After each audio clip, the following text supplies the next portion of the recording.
Coming up next on this episode of The Social Hour, Amber's got a surprise guest for me. They're going to be joining us via Skype, and I don't know who they are, and I'm a little afraid. Plus, we've got Path stickers and comments. It's getting nuts up in here. Don't go anywhere.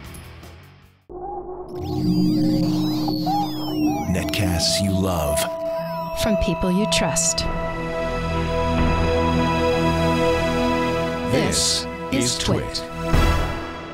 Audio bandwidth provided by the new Winamp for Android, featuring wireless sync and one-click iTunes import. Now with free daily music downloads and full-length CD listening parties. Download it for free at winamp.com/Android.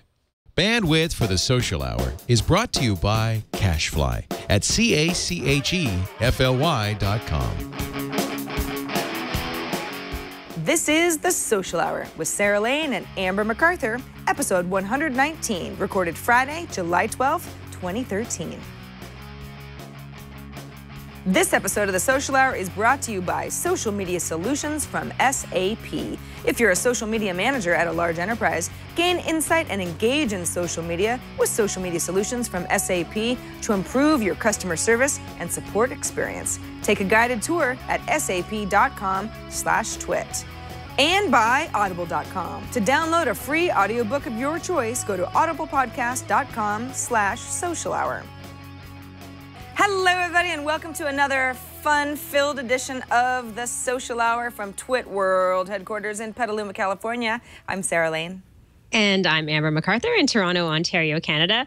And Sarah, as I mentioned last week, we have a surprise guest for you. And I cannot take really much credit for this because it was Tony at Twit who set this up.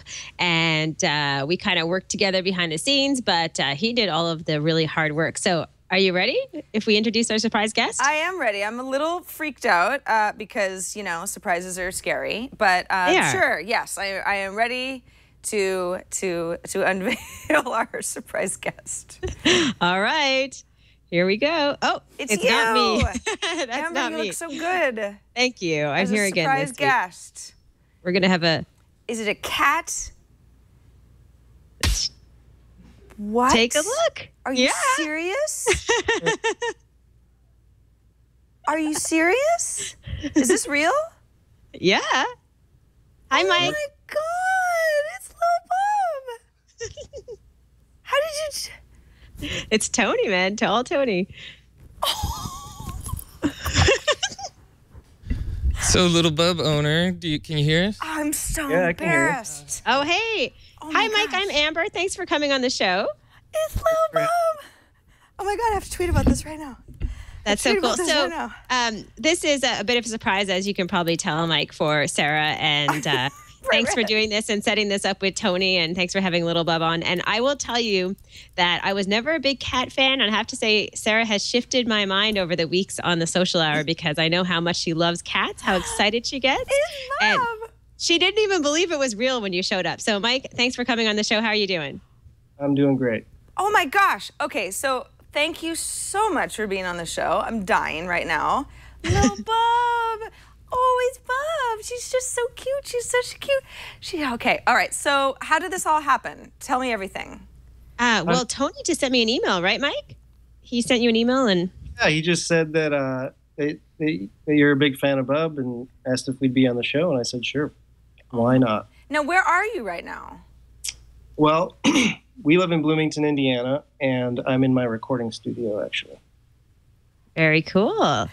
Yeah. And how is Lil Bub doing? She's great. We're recording the theme song for her new show all day today. And we had to get some footage of her with the musicians for the show, so she was already here, and I figured we'd just do this from here. It looks cool, too, so. It looks awesome. Now, Lil Bub looks a little, like, you know, she might be ready for a nap or something like that. Is she, I mean...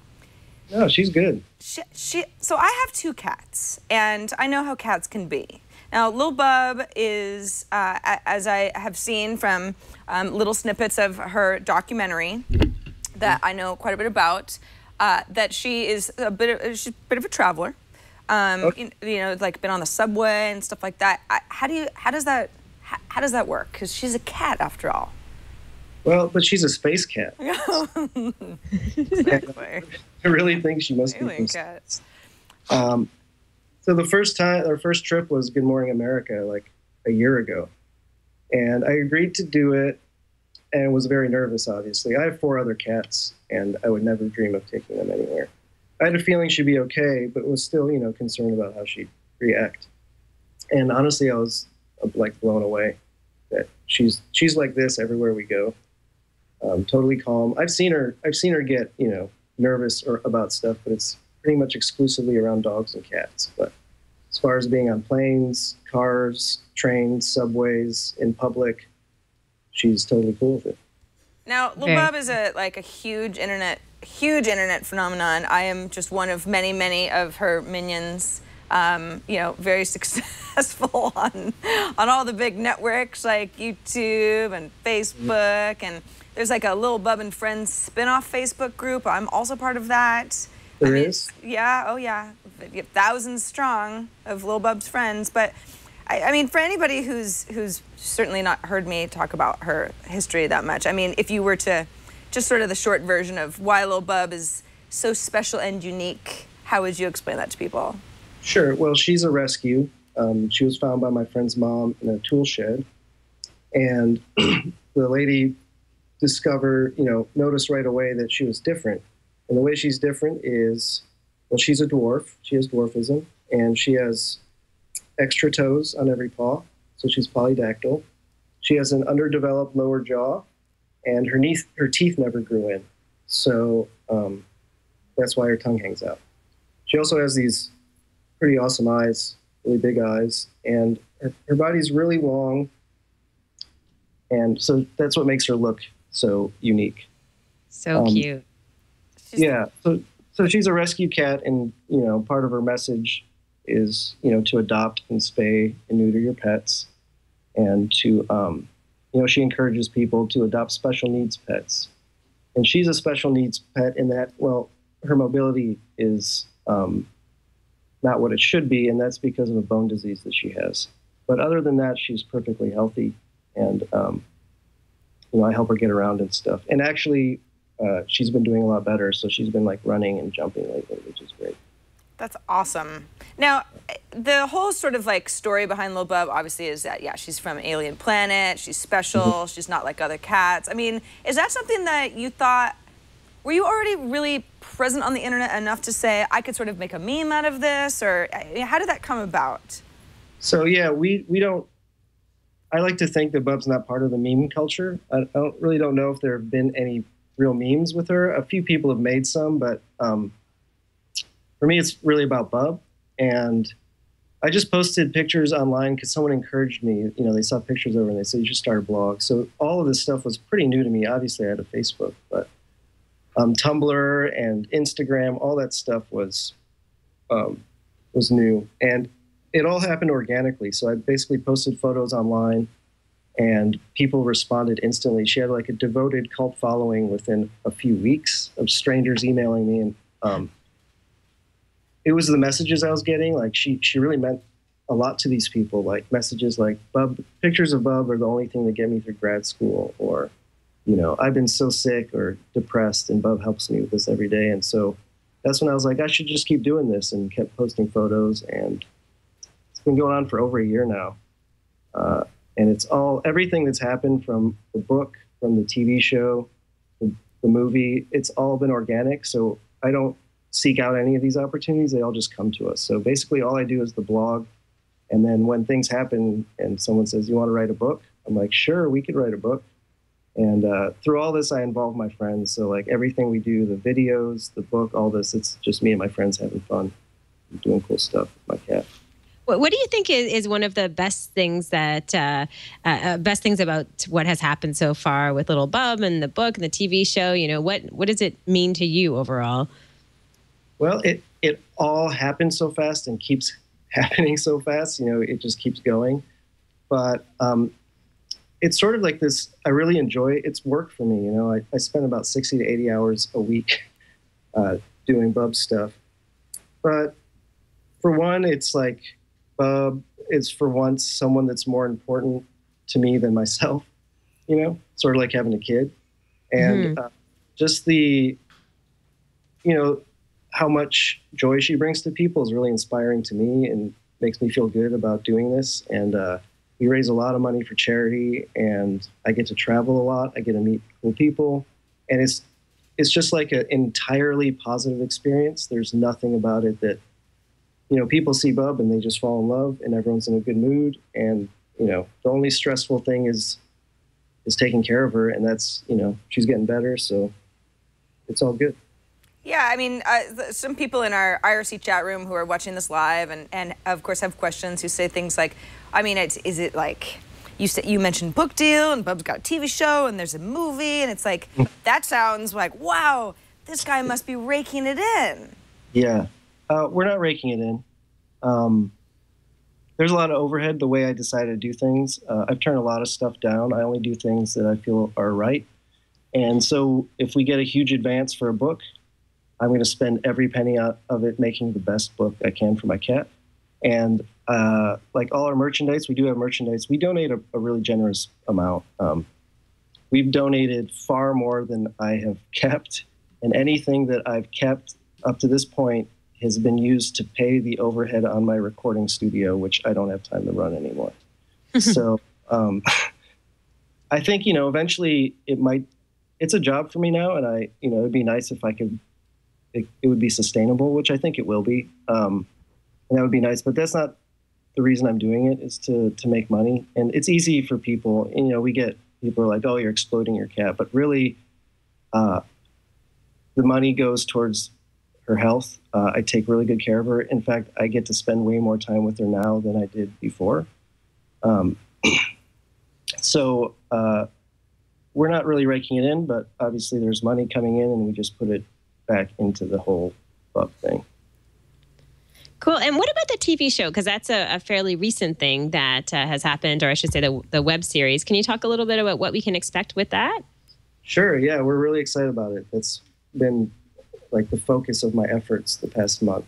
It's called Lil Bub's Big Show. It's going to be a web series with Revision 3, which is like this YouTube channel. And I used to work at Revision 3, believe it or not. Yep, we're all connected. So they're great, and it's pretty ambitious. Obviously there's going to be like really great just footage of Bub being Bub and doing cool stuff, like a day in the life of Bub sort of stuff. But there's also a late night show aspect. It's called Lil Bub's Big Show, and my friend Mark, who's a very, very talented director, we built this whole Bub size like late night show set, like David Letterman.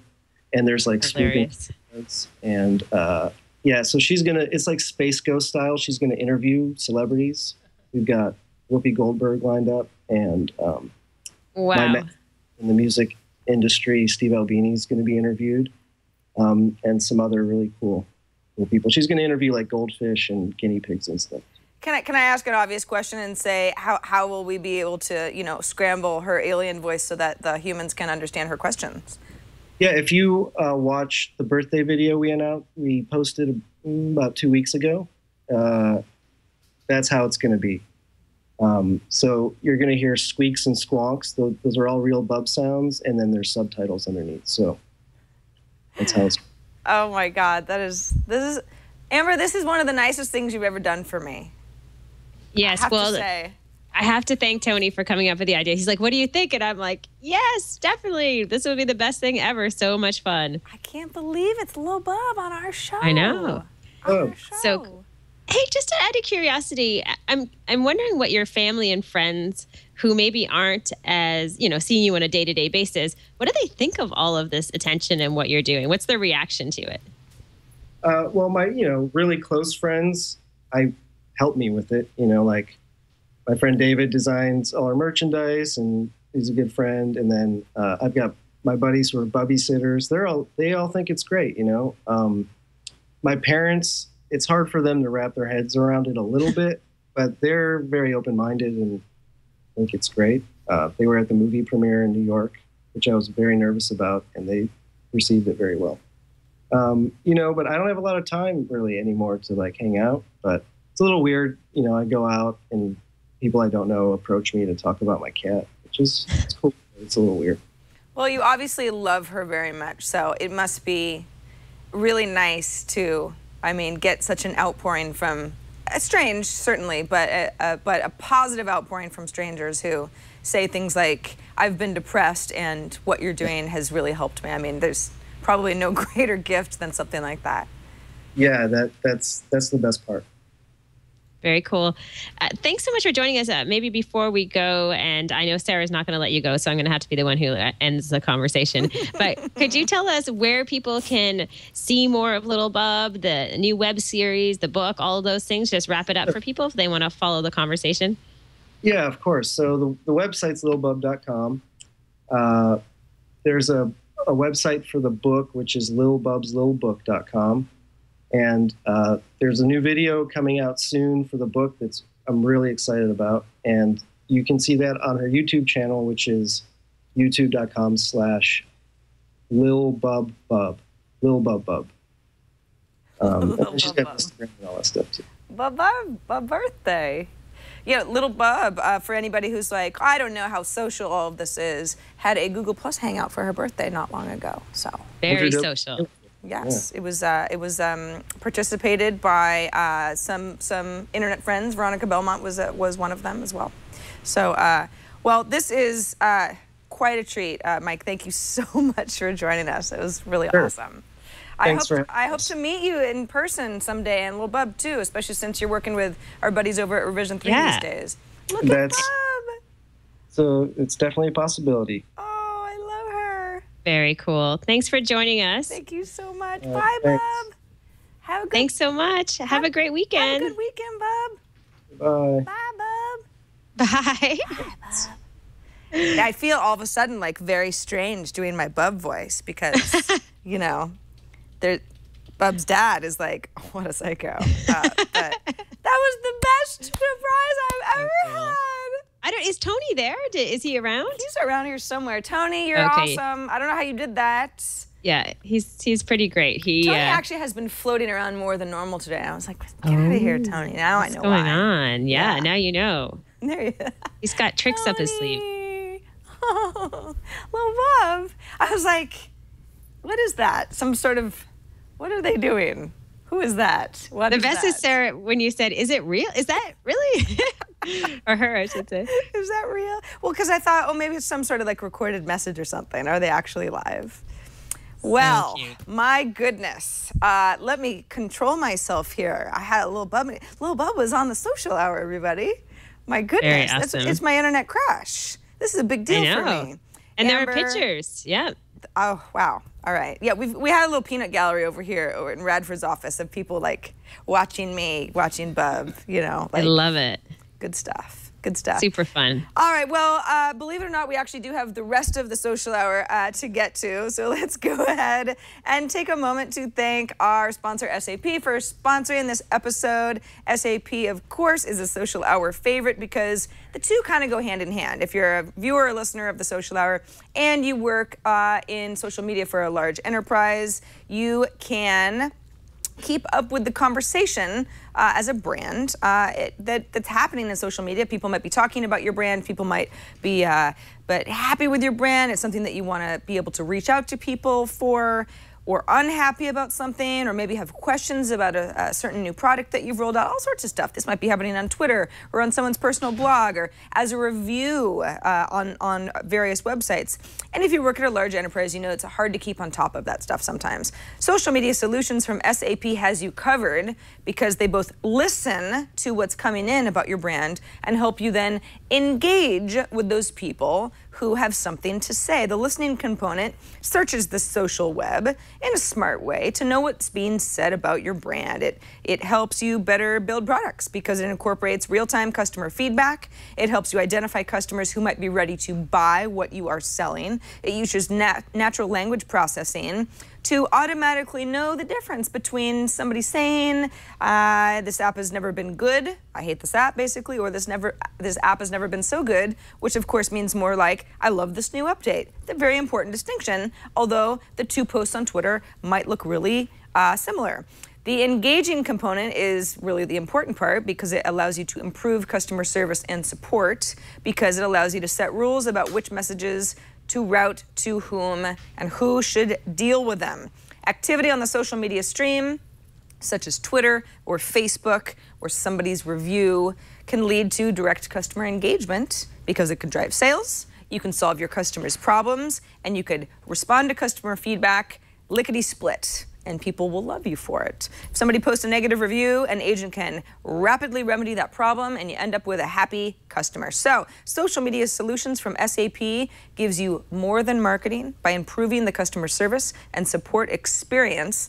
There's a lot more over at sap.com/twit. You can take a guided tour right now to see for yourself how social media solutions from SAP works. They're ready for us, Social Hour viewers and listeners. sap.com/twit. And thanks to SAP for sponsoring this episode of The Social Hour.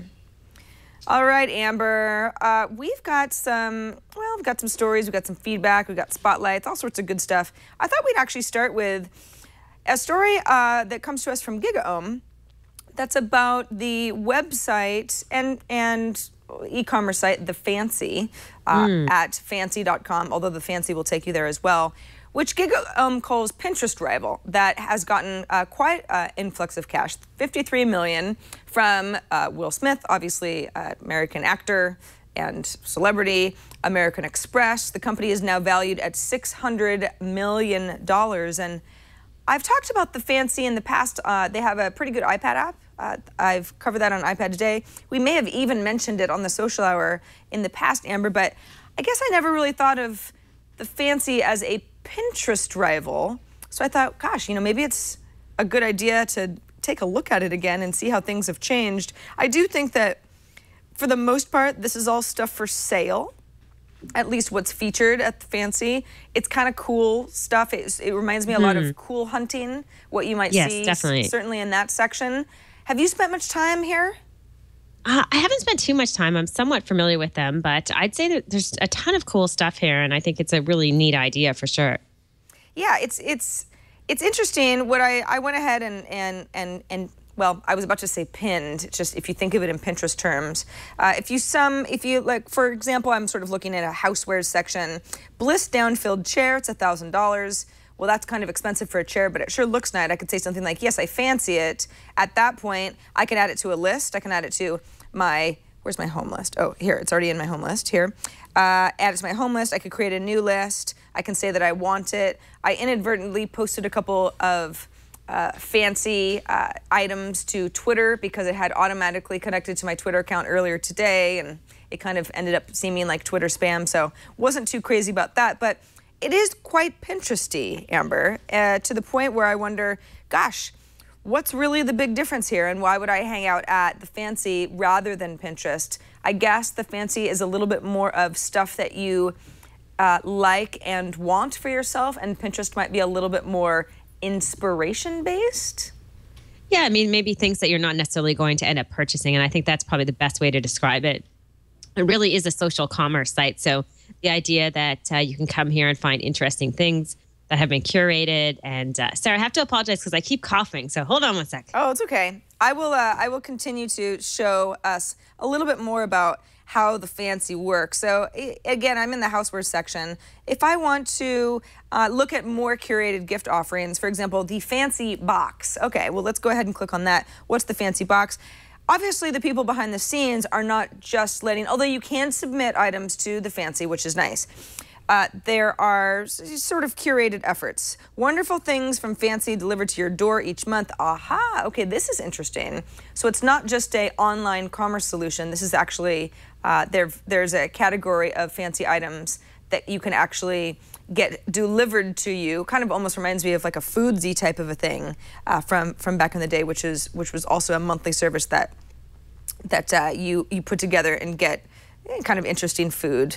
There are apparently some celebrities that are associated with The Fancy, which leads me to believe, well, maybe that's why Will Smith has given the company money. I wonder if that's maybe a leg up that The Fancy has. But in general, I like this a lot. It's certainly an interesting way to find and surface items that are cool and for a gift as well. Amber, you feeling better now? I know. Sorry, I'm just getting over a cold, so I'll just mute myself if I start to cough. But yeah, I think it's funny, Sarah, you mentioned the celebrity angle, and I think that's when we covered it before, is when Ashton Kutcher got involved, when he actually was offering up fancy boxes, basically boxes curated with different items that he liked. And oh gosh, that's right. That became a really popular service because people just wanted to get a sense of the type of items that he may want to put in a box like this. So I'm hearing a lot about Fancy. I mean, I think they do a great job with that curation, with finding interesting things. And I have to wonder, it seems like a very viable business model, whereas with Pinterest, I'm not so sure because they haven't really figured out how to necessarily monetize as much. Yeah, it's unclear to me how all of these sites and services can all coexist together with certainly different products and different different communities, user bases, but in general, a lot of what seems like an overall similar theme, that you might want to buy stuff or collect stuff or have sort of I would like this list, and the Fancy, Pinterest, Amazon wish lists, something like Guilt Group. A lot of this, to me, even though the models are slightly different, kind of feels the same. Like, hey, here's some stuff that you didn't even know you wanted, and it's displayed. Fab.com, also kind of the same idea, in a way that makes it easy for you to learn more about the product and buy it. Yeah, I mean, the thing that still astonishes me, though, is the valuation of this company. When they talk about it being valued at a whopping $600 million based on this article. Now, they mentioned their sales, I think it was for last year, maybe they made $3 million, if I'm right, or $3 million a month. Okay, so substantially more. But still, it just... I don't know. I don't know how these things last, but I feel like they have a decent business model with the subscription boxes, as well as being able to sell products. And they are going, it seems, after a more high-end clientele than perhaps Pinterest. Yeah, maybe that's, Pinterest is a little bit more of like an everything. And I think, Amber, you and I are still coming to terms with, so yeah, what are all the things that Pinterest can do? Because we've got sort of like parody accounts. There's stuff that's clearly about products and the sort of affiliate links involved. And then there's the Fancy, which is sort of more about buying. So I thought it was interesting to look at, considering that they just got a bunch of money. They're valued very high, and it looks like they're not going anywhere anytime soon. Definitely not. Now, Sarah, I know you're probably excited about this next article, and I have to tell you that this makes me want to start using Path again more, because I used Path when it first came out, and I loved it, and then I was switching phones, and I just stopped using it. But this is exciting with some new enhancements to Path, one being being able to add stickers to feed comments, and the QR code friend invites. That's kind of interesting, too, and it seems like the iPad version is very slick based on this article on the Next Web. Yeah, it's sort of a blessing and a curse, really, to be able to put Path stickers into comments. This was something that was previously only offered with Path messaging, which is a private one-on-one conversation that's sort of a back channel compared to the Path friend list, which of course maxes out at 150 friends. And we've talked about Path in the past. Some people like it, some people don't, but Amber, I love the stickers. We talked last week about Facebook adding sticker functionality, because Facebook has its own Path-like sticker collections to the web version of Facebook, not just Facebook Messenger app. And that is possibly a good and a bad thing. Yeah, I kind of felt like, on Facebook's a little bit different, because if everybody can add stickers, what's that going to do to long comment threads? It's kind of going to make it a little messy. A little juvenile, maybe. Path might be a little bit different, just because the nature of the network is that there probably aren't too many people who would be participating in your conversation that you wouldn't get a kick out of getting a sticker from, because they're supposed to be your really good friends. So there's a little bit more of it keeps everything a little bit under control, a little less unruly. But at the same time, sometimes I just kind of have to laugh at myself, the fact that stickers excite me at all. I mean, the whole thing is pretty silly. However, as far as Path is concerned, they're trying to make money. right? Yeah. And if they've got sticker packs that are not free, they're, you know, $1.99 or whatever for a sticker pack. I've bought many. And they're only for private messages. Well, Amber, you and I aren't really private messaging each other on Path, so I might be less inclined to buy more sticker packs. But if I know that I can use them anytime I comment on anybody's update, then the Path could make more money off of me. Yeah, definitely. You know, I think the stickers make some sense. I'm a little bit curious about what you think in terms of the QR codes, being able to create your own QR code so people can easily follow you on Path. I mean, QR codes have been beat up on so much in the past year or two. And I don't know, would you use this, Sarah, as someone who uses Path a lot? No, absolutely That's what not. I figured. Well, and the thing is it's supposed to be a way for me to quickly generate a QR code, someone scans it, and then we become Path friends. If I'm, you know, standing next to them by the water cooler or at a party or at a conference or something like that. And I guess my thinking of that is, no, but that's not really how I use Path. In fact, every so often I have to dump somebody as a Path friend because I'm at my 150 friend limit, and it's not for any reason other than I say, okay, well, who uses Path the least? Because they won't even care that they're not my Path friend because they're not using it anyway. So I don't have a need to be like, hey, person I just met, we should be Path friends. Exactly. And overshare with each other. Let me generate a QR code because you don't know how to add me manually. It just goes against the nature of Path, right? Yeah. In some ways? Yeah. I totally agree with you. It just seems a little odd. And it kind of gets a little, it feels pushy too. It's like, we're going to create yet another way for you to easily make a friend. And it's like, yeah, I don't know. I think you're underestimating the fact that we understand how contact lists work and how to look somebody up in a search functionality. Especially the Path audience. You know, we're not. This isn't a massive audience who's not tech savvy. I mean, most of the people I know on Path really have a good sense of how to do things on the internet and find usernames. I mean, it's not that difficult. So, definitely interesting. Well, Sarah, we talked about cats, and now we're going to talk about sharks. Oh my goodness! It's my least favorite animal as compared to my most favorite animal. Wonderful. I couldn't agree more. Yeah. So this is our meme of the week, and I didn't even know this was such a big meme until I was reading an article on CNN that talked about this movie on the Sci-Fi Channel,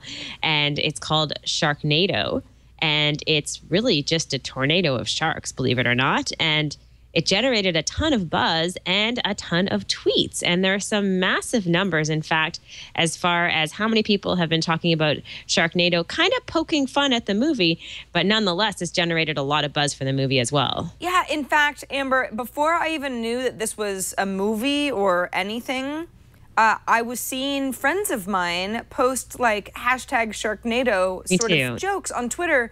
And I was like, yeah, this probably has to do something with Shark Week. Didn't we already have Shark Week? I don't know, something like that.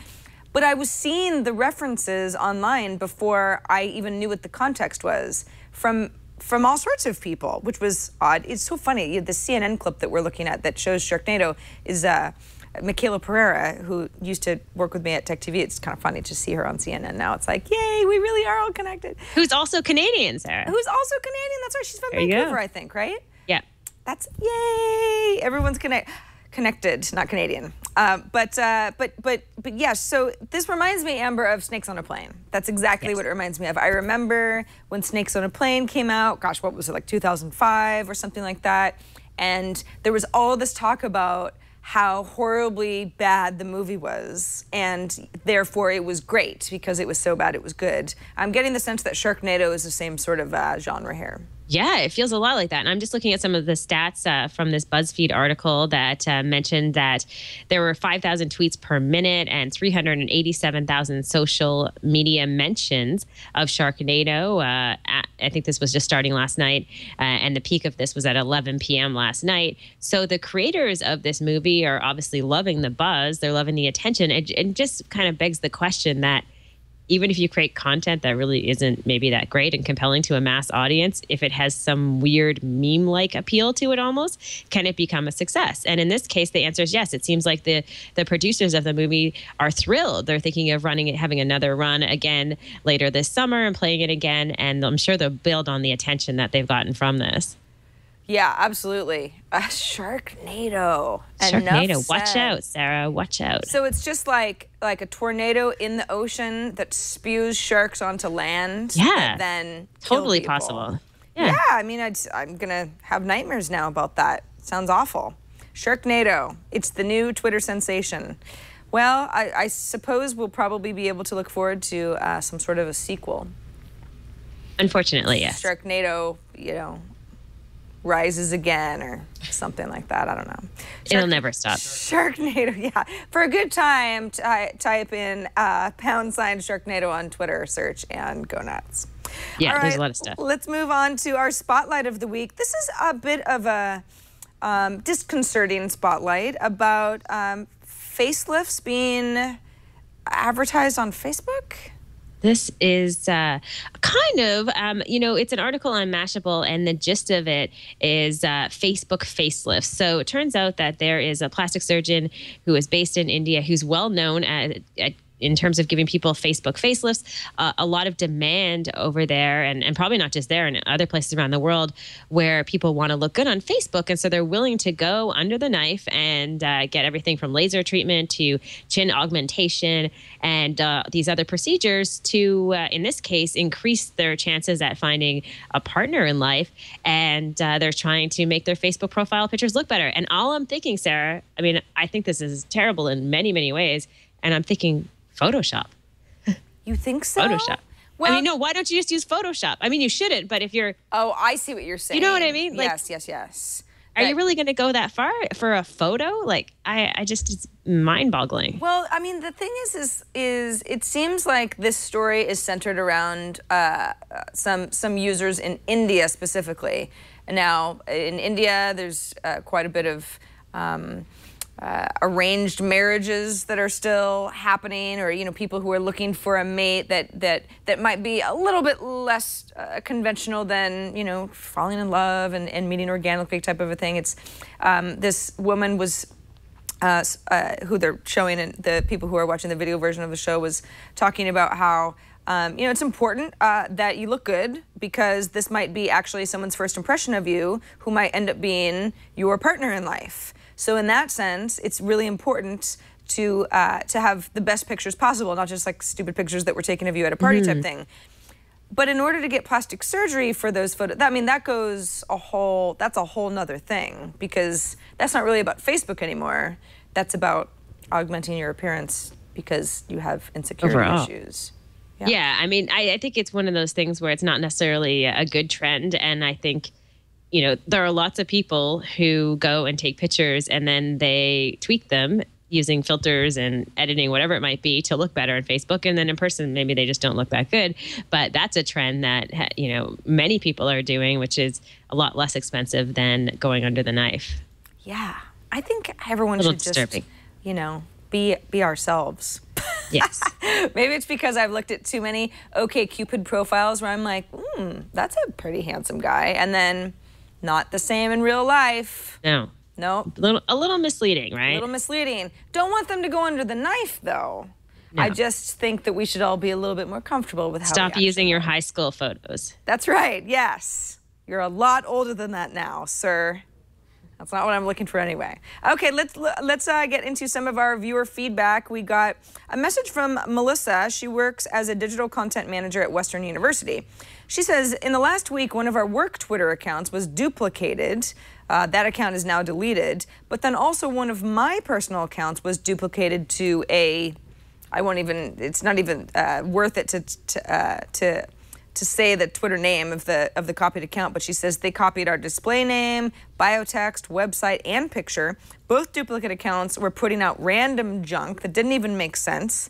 I was wondering if there's a known new spam or bot trend, and if there's any way to report something like this. I figured I'd go to the all-knowing social media source to find out. Thank you. Well, I guess my advice to Melissa you can, as a Twitter user, if you're logged into Twitter, you can certainly report an account as spam. You just go to that account's profile page and click mark as spam. But you can also, through the Help Center, report an account for impersonation, which goes a step farther than like, oh yeah, this is a spam account. They, basically @replied me and there was a gobbledygook message that I see they've sent to, the same 100 people in the last hour. But an impersonation account goes against Twitter's terms of service, And that's a little bit more serious, right? Because that's actually trying to fool people into thinking that you're somebody that you're not. So we'll have a link to that in our show notes. It's basically just a straightforward Twitter impersonation account form. And if you suspect that somebody's trying to get away with, misrepresenting you, I knew I'd get to it eventually. Or you just don't like the fact that they're using your photo and stuff like that, even if they don't have any followers, definitely do go through the process because it helps Twitter get stronger, knowing what out there is junk and should not be live. Yeah, this happened to a friend of mine probably a month ago, and it was really frightening because someone had gone on, and he's relatively well known. Someone had gone on and created an account and was acting as him and posting very realistic messages and taking photos that he had actually posted online and reposting them. And I got duped. I thought it was this guy that I knew. And this individual started sending me DMs and chatting. And then in one of the DMs, he asked for my Twitter username and password. And I'm thinking to myself, it's kind of weird. But this went on for 2 or 3 weeks that we were having conversations because I thought it was a guy that I knew and it was totally someone else. So I didn't realize how often this happens, but it's very scary and can be dangerous too as far as identity theft and other things. Yeah, exactly. So yes, Melissa, hopefully that's helpful for you and anybody else who's come across something like this. And if there are other instances, whether it's something that you've personally gone through or a specific case that you think kind of plays into this issue of impersonation on Twitter or Facebook or elsewhere, and you've got a good story behind it, do write us at thesocialhour@twit.tv. Let us know, and we'll use that information in a future show as it relates to stories that we feature. Got another email from Hiroshi. He's coming to us from Japan. He says, in your last show, you talked about stamps. And wow, I didn't realize the word emoji is officially used in English as well. I think he means path stickers. Emoji is a Japanese local feature, I've always thought, he says, but now it's getting global. When I used to use feature phones, Japanese ones, I used emoji instead of train. For example, instead of typing the word train, T-R-A-I-N, he says, is this how it's used in North America as well? Or are people possibly using it as some sort of emoticon? I'm wondering if there's a difference in how emoji is used depending on the region that you're in. Well, Amber, I know that for me, emoji is almost always used as a funny joke, not necessarily a, hey, I could type a sentence faster by using an emoticon for a happy face in a train or a plane or a bowl of soup or that sort of thing. I think that my friends and I sometimes will send each other sentences that are written in emoji, and that's supposed to be deciphered by the recipient, and it's kind of a challenge to do so. Like, what are you saying? Oh, let me try to put this together. But not really something that we're using as like a shorthand for actual words. Yeah, exactly. I think you're right. I mean, most people that I know who do this, I think that they tend to do it where they're kind of, poking fun, or they want to have some cute or quirky remark or whatever it might be. Yeah. And I think it's also an age thing. I do see a younger generation maybe using it in a different way, maybe more like our viewers explaining here in terms of using it to just explain things because they don't want to type. I could see that happening. But generally speaking, I think it's usually kind of in fun. In good fun. In good fun, yeah. I would say that, Hiroshi. And also, it's emoji is probably something that has been around since it originated in the Japanese market for smartphone, or for feature phones rather. Since it's a little bit more of a mature market, there's probably a little bit less of the novelty of like, hey, I can send somebody a little flower and then a building, and somehow that's supposed to mean something. It's more of a communication tool because you've had more time with it, and markets differ in that way. So I guess also throwing it out to our viewers, if you use emoji in a way that we have not covered, either as like a haha jokey thing or as a way to just get through a sentence quicker without having to type out those pesky letters or characters you should let us know about that too. Yeah, definitely let us know. Now, we have a Twitter account of the week. We don't always have this section in the show, but it looks like Benjamin Dorsey from St. Paul, Minnesota, had sent us a little string of messages on Twitter that went out between Bank of America and a few different people. And it all started with one tweet that basically was a tweet from, let me find the individual, from someone who says, just got chased away by NYPD for obstructing sidewalk while occupying with a certain individual outside Bank of America headquarters, and then took a picture. And then friends of his on Twitter are responding to that. And Bank of America, it appears, is auto-tweeting things like, hi, Mr. Timmons, I work for Bank of America. What happened? Anything I can do to help? And as more and more tweeting with the Bank of America Twitter username, which was just used in that first tweet, kind of mentioning that that was the location the person was at, we see a string of other messages where Bank of America continues to say to @Occupy Los Angeles, for example, we'd be happy to review your account with you to discuss any concerns. Please let us know if you need assistance. And that exact tweet goes on and on to other people's through this string of messages. So this is an example of social media not done well, but in some ways, they've done it in a way where people might believe it's true. But when you see all of the tweets together, you realize there's something robotic happening here. Yeah, I mean, the whole thing is like, this is a person who's basically protesting the idea of big banks.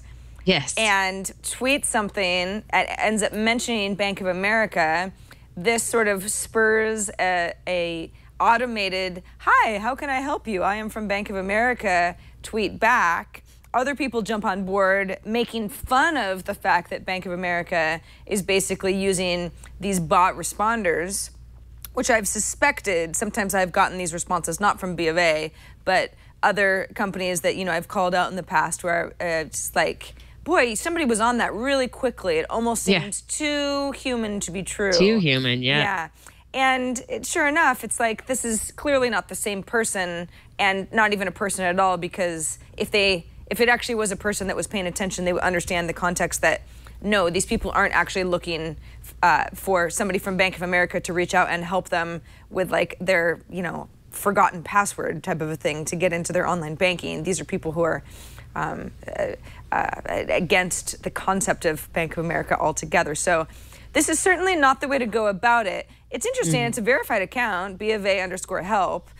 So this is supposed to be something that is taken seriously, but it's certainly ineffective. And that's not going to help anybody who actually has a legitimate concern, because you're not actually getting anywhere. So it's kind of like, Amber, I don't know what's worse, a company not being on the ball, or a company that is trying to make it seem like they're on the ball, but yet not on the ball at all, and ends up making a large company, you know, a huge company in Bank of America's case, look even more clueless.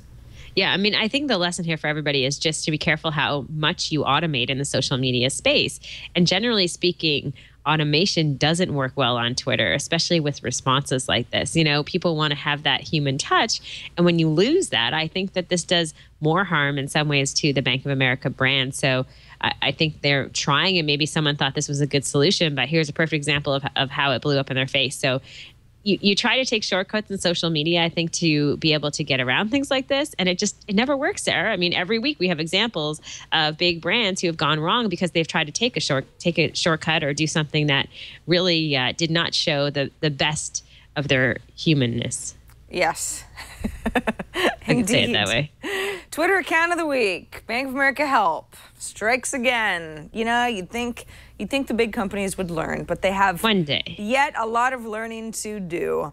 A reminder, we love hearing from all of you. It's great when you send us articles, stuff that you think is great for the show. It often helps us put together our lineup each week. You can write us at the social hour at twit.tv. You can leave us a voicemail, 2626-SOCIAL, 2626 SOCIAL. Or you can record a video, you can upload it, and you can send us the link, and we will add it to a future episode of The Social Hour. Try to keep those questions and comments to 30 seconds or less. All right, before we get to Amber's Rad or Fad, we want to quickly thank Audible. They're our second sponsor of this episode of The Social Hour. Audible.com is awesome. It has over 100,000 downloadable titles of all sorts of books. If you're into literature, if you're into the classics, if you like murder mysteries, if you like funny autobiographies, all of that is on audible.com.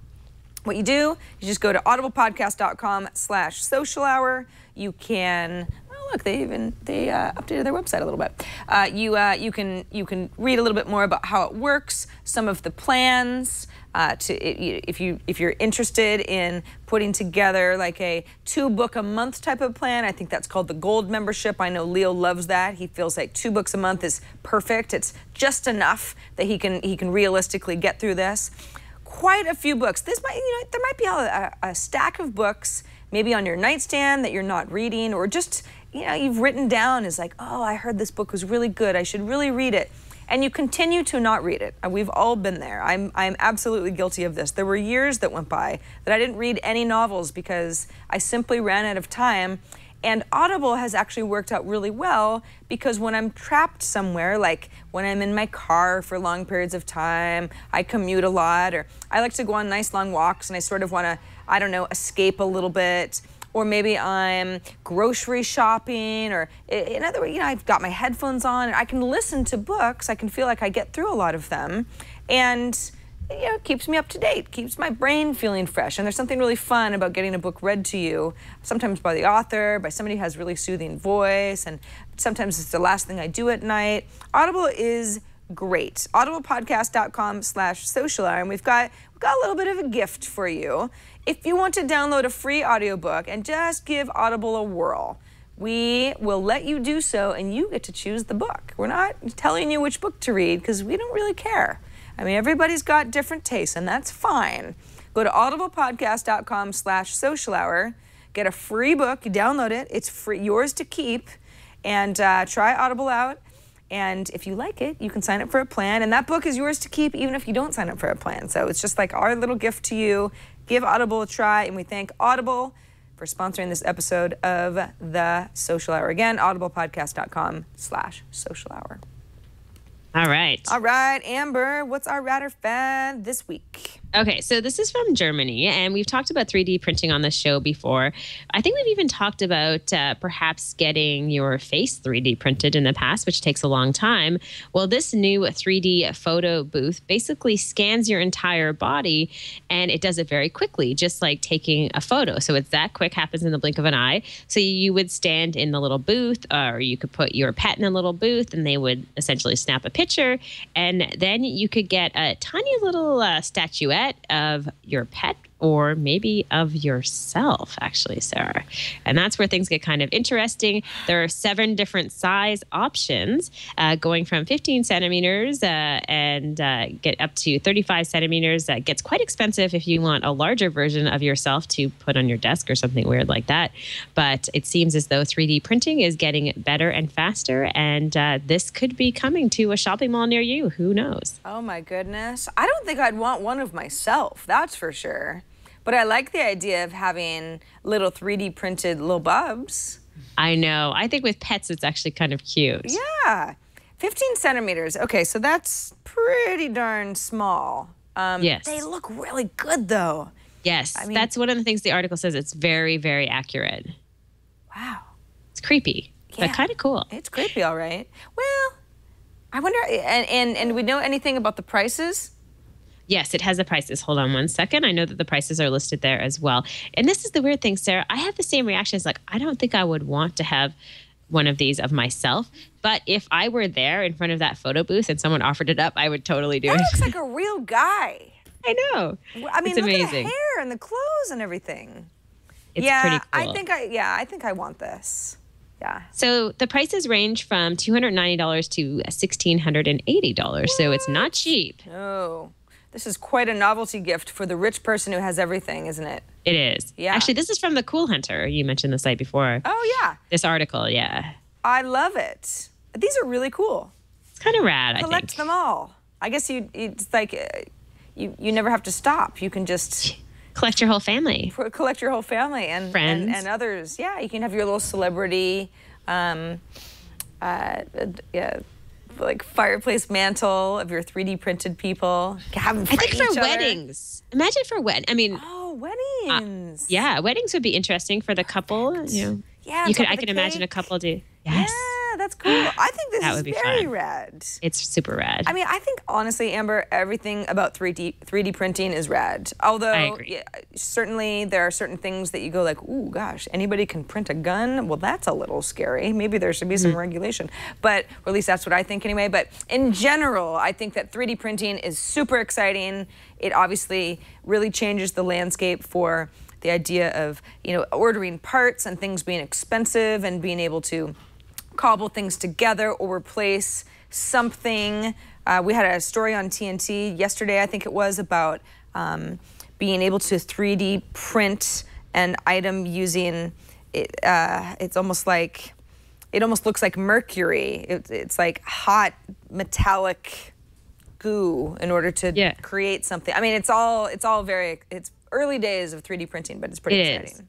And it is very exciting. So this is rad. I think we both agree we have a rad here, and it's been a while since we've had a rad because we've had a lot of fads over the past few weeks, if I remember. Yeah, we've had a lot of fads. You and I are like, well, maybe one day. The world isn't ready for this yet. It's a fad, but this is absolutely rad. Definitely, I'll be getting my Lil Bub 3D printout whenever I raise the money to do so. One day, Sarah. One day. Amber, I can't believe we had Lil Bub and her dad, Mike, on the show. I'm still sort of reeling from that whole thing and how you and Tony were able to put such a nice little surprise together for me. It's the best day of my life. It's not even my birthday. I wasn't sure that it would be able to be something that we could surprise you with till the very end, but it worked out well. So thanks to the team at Twit and Tony for helping to set that up. Well, and you threw me a curveball because somebody on Twitter said something like, oh, wouldn't it be funny if it was like Lil Bub or Grumpy Cat? And you were like, haha, that would be cool. I know you'd see that. And I was like, I know, Amber probably doesn't want people saying things like that because then it'll make the surprise less cool. Yeah. Because I'll be reminded of what I really want. Oh, when that person said that, Chris was sitting across me. I'm like, oh my gosh, someone knows. And so then I had to respond with that and say, that would be great. Yeah, no. And I was a little bit worried, but I'm glad you saw that. I threw you off, Sarah.